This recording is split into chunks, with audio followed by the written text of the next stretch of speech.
Since 2000, what do you think has been the most widely remembered performance in a film?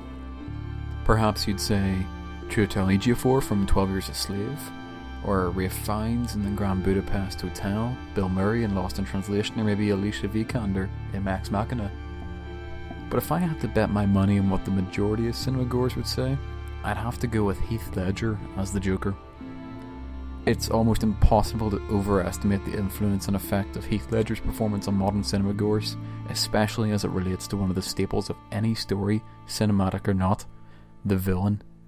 Not only was the performance of Heath Ledger legendary, the villain he played has cemented itself in pop culture. But what exactly makes the Joker a good villain? Actually, what makes a great antagonist in general? Why do we love to see darkness and villainy on screen? Why are we not repulsed by some of the greatest antagonists of all time, but actually drawn to them? Smarter academics than me have thought about these questions for the entirety of their careers, and it far outdates the creation of cinema. Although each individual's perspective shifts slightly, there are some similarities between almost all critical and academic consensus on the topic. The best way to think about the antagonist is often in terms of how they directly relate to the protagonist. In fact, more often than not, the protagonist and antagonist of a story are the direct opposite of each other, whether they be on opposite sides of the thematic question, an ideological debate or an ethical quandary. They are inherently contradictions of each other. For example, let's continue with examining the Joker. But to start examining the Joker, we're going to start on the opposite end of the scale, with his protagonist, Batman. The entire point of Batman is to strike fear into criminals so that law and order may be maintained in the city of Gotham. Fear is central to what makes the idea of Batman tick, and he uses this fear to do his best to maintain law and order. Despite the fact that he often works outside of the law and is technically a criminal himself, his raison d'etre is law and order, and only when the city of Gotham is free of crime will it thrive. This is what he believes, and this is what drives almost all of his actions. The Joker is surprisingly, remarkably similar, but on the opposite side of the coin. The Joker uses fear as well. You only need to look at his very first scene to show how he uses fear to elevate himself and gain control of the criminal underworld of Gotham. Just like Batman, the Joker uses fear, our fear of him, to breed chaos in the city of Gotham. The Joker doesn't create chaos for the sake of chaos. He inherently believes that only in a chaotic society can true freedom breathe. It's only when law and order are disposed of that we can expose our societal hypocrisies and bestial nature. The Joker, despite the fact that he is a criminal, controls and works outside of the criminal underworld so that he can spread chaos. The protagonist and antagonist ideologically and fundamentally disagree with each other. However, where they could sit in a room and debate philosophy all day, what makes it exciting for the audience is that they are extremes of both their personal goals, and they will use extreme violence to further their own ideological outlook on life.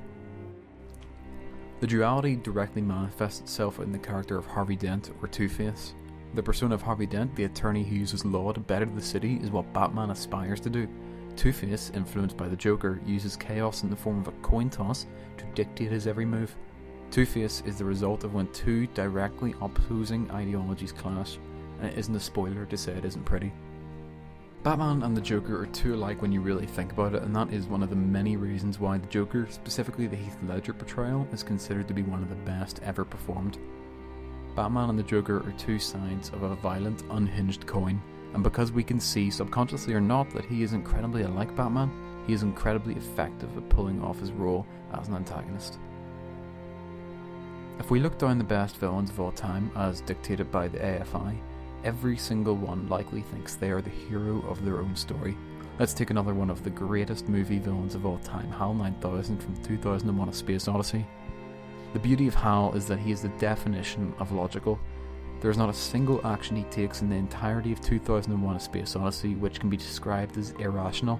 In his robotic mind, the best way to achieve his prime directive is to eradicate the human presence on the ship. I mean, if we think about it, this makes total sense. Humans inevitably screw up because we are inherently not computers. We are capable of making mistakes by ourselves.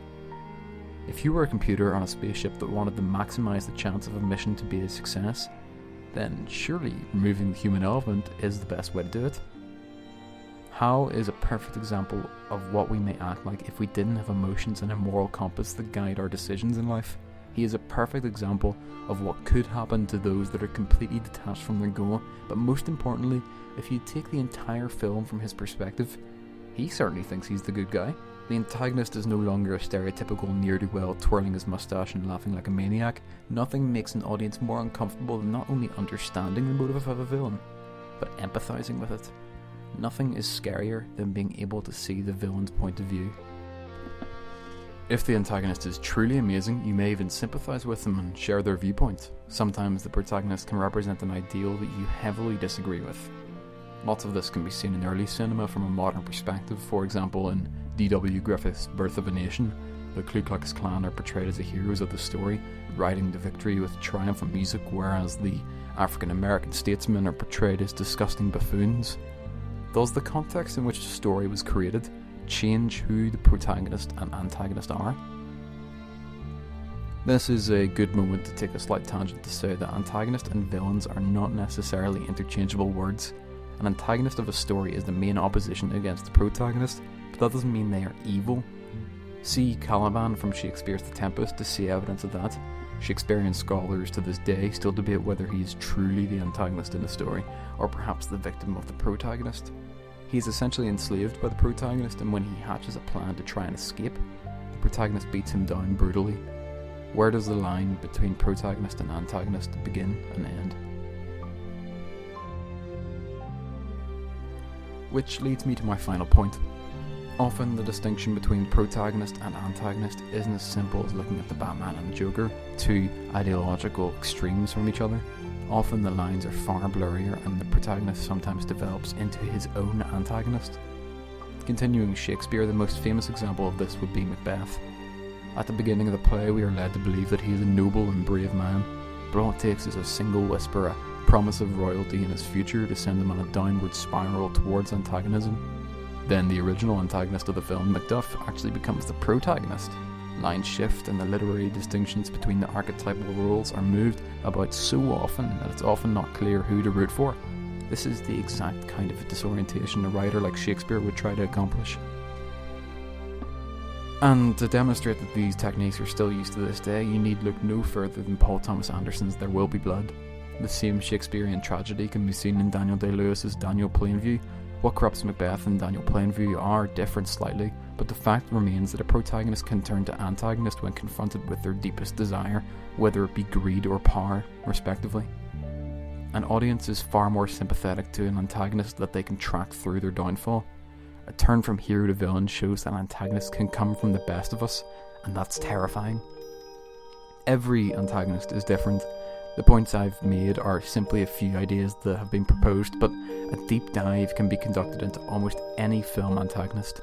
What motivates an antagonist is usually something that we can ultimately understand. Think Mr. Potter from It's a Wonderful Life and his greed, think Norman Bates from American Psycho and his compulsive vanity, or perhaps think of Alex DeLarge from A Clockwork Orange, a character who represents the fragility of an ordered society.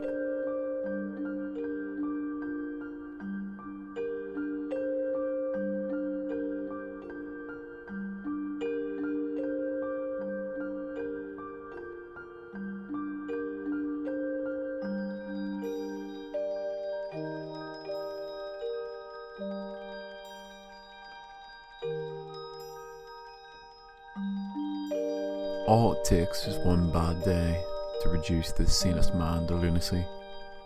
That's how far away the world is from where I am. One bad day.